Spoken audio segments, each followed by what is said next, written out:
It's not by any means chicken noodle soup. As a matter of fact, if you ever go in limbo, what the frig was that?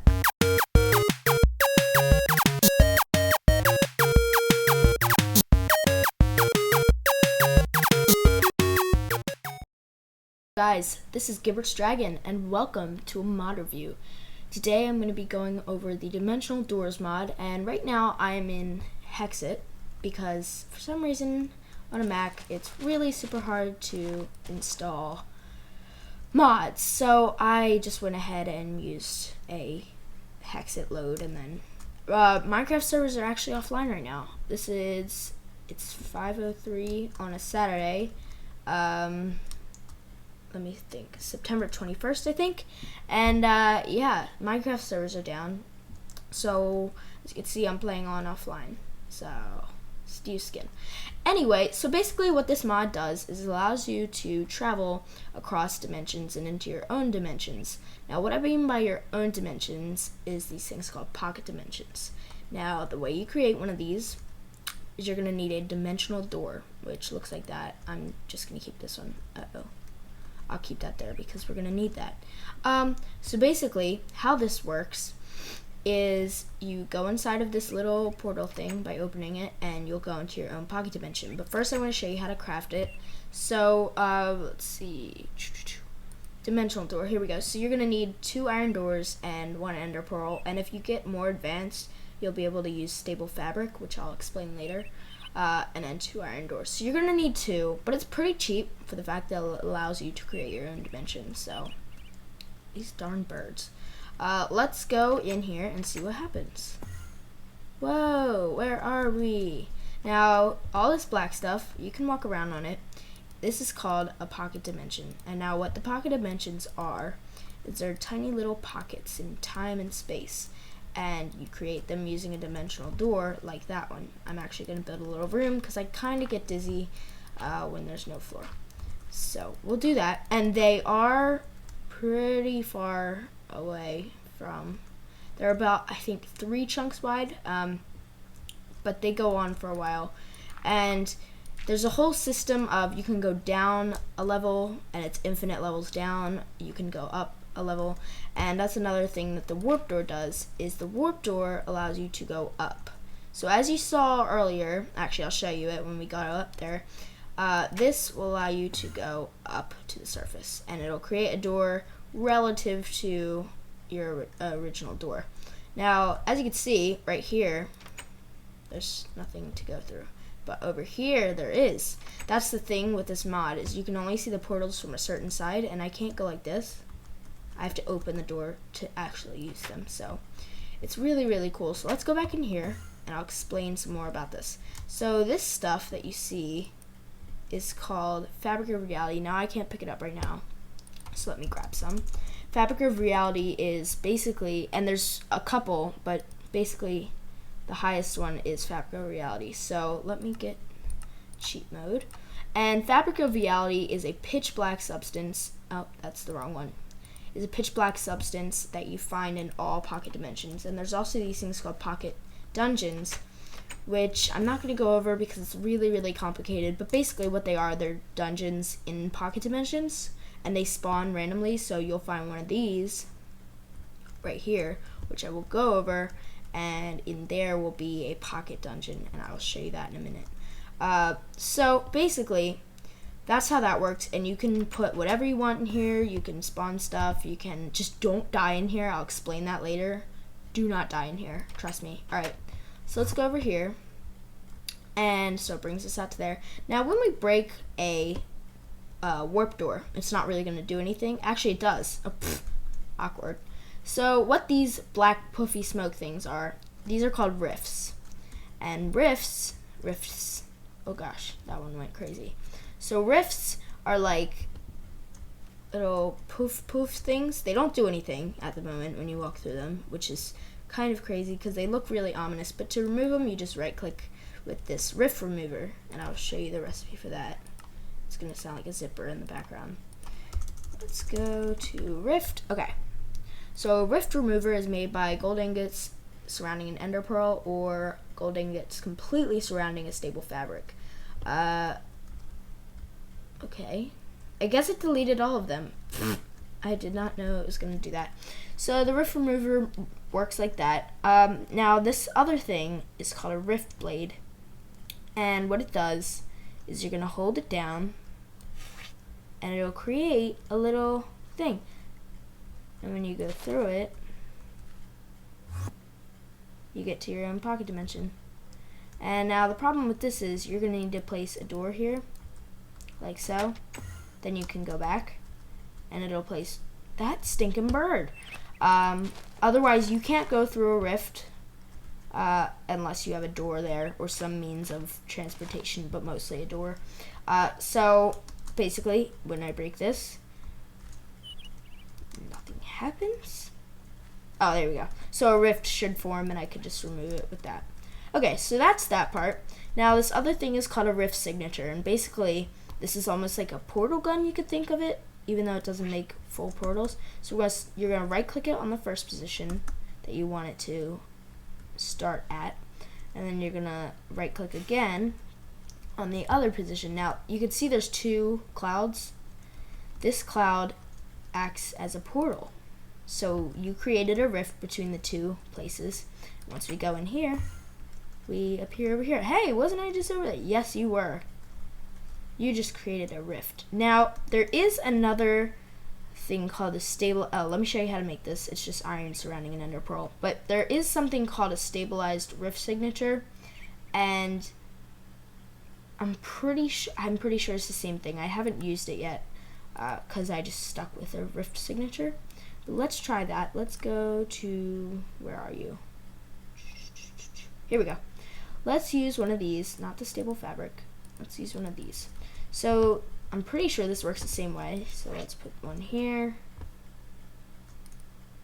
Oh, that's right. You need ender pearls for this one.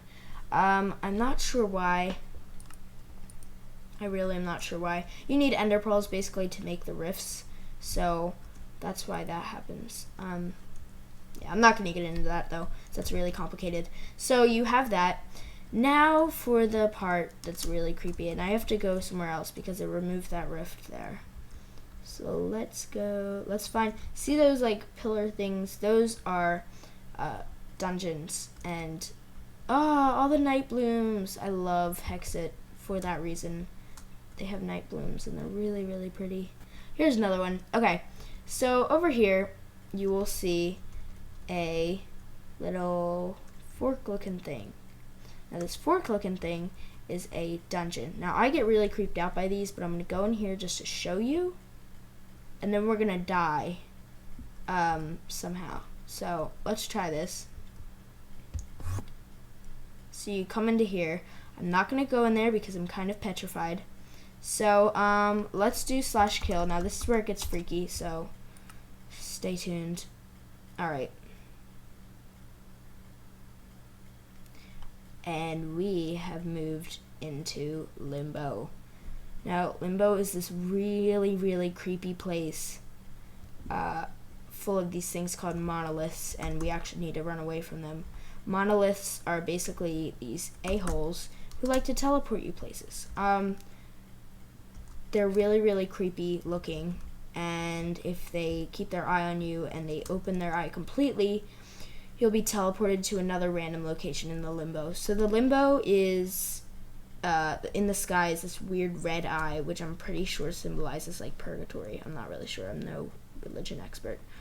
But actually you can see down there is like a closed eye, and up there it's an open eye. Now, I'll do this for demonstration purposes. I wouldn't recommend doing this.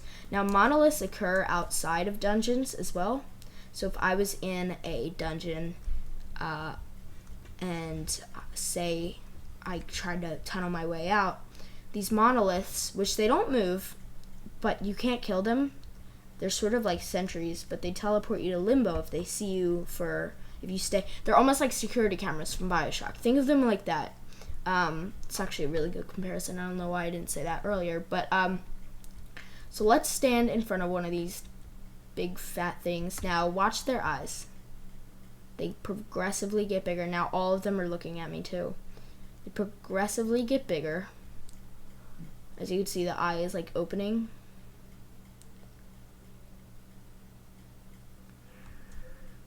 Come on, open up. You hear this weird sound.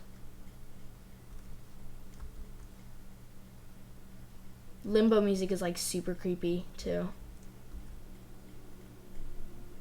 Here we go. Come at me, mother trucker. I can't hit them either. And then you get ender particles and come on, open your eye. Open your eye.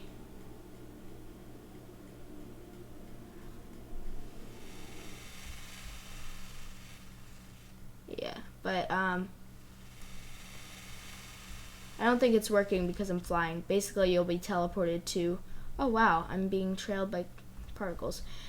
You'll be teleported to a random location in the limbo. So how to get out of limbo is a tricky endeavor, especially with monoliths everywhere. Basically, what you need to look for, you need to go down, and you need to go down really, really far. And you're going to find this pool of like liquid. It kind of, to me, it looks like chicken noodle soup. It's not by any means chicken noodle soup. As a matter of fact, if you ever go in limbo, what the frig was that? I have no clue. There are no mobs here except monoliths, so even though it's a little bit creepy, well, actually it's a lot creepy, but there's not really any danger to you besides, and when you fall from the sky, when you first enter limbo, you don't take any damage, like fall damage, unless you land on a block that you have placed previously. So let's keep going down, and it's tough. You know what? I'm gonna drink some night potion just so you guys can see what it looks like. Come on, where are you? Night vision. Hopefully this will work. If it doesn't, then we're kind of screwed. Yes, it worked. Oh, that's kind of creepy. So there's some monoliths. They're like, oh, I see you. Ma, ma, ma. Here's the chicken noodle soup. As you can see, it's at like the very bottom. All you have to do is hop on in, and you get teleported out of limbo to a random location in the overworld. Basically, that's kind of how it works. So the limbo, where am I? Oh, that's right, I'm in a flat area, that's why. So the limbo is really creepy, but dimensional doors, like, awesome. Really cool. Not really sure what this big building is, but and then finally I wanted to show you some of this stuff with the rift blades. If I was battling a skelly, I could teleport right to him, so I could see, come at me. Oh, he doesn't want to hurt me. He's cool.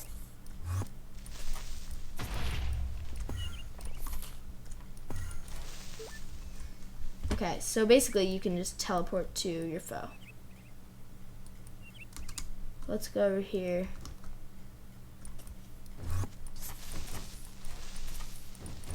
And the whole fact that you can teleport in kind of ties into the whole, oh, go away. But yeah, overall, really cool mod.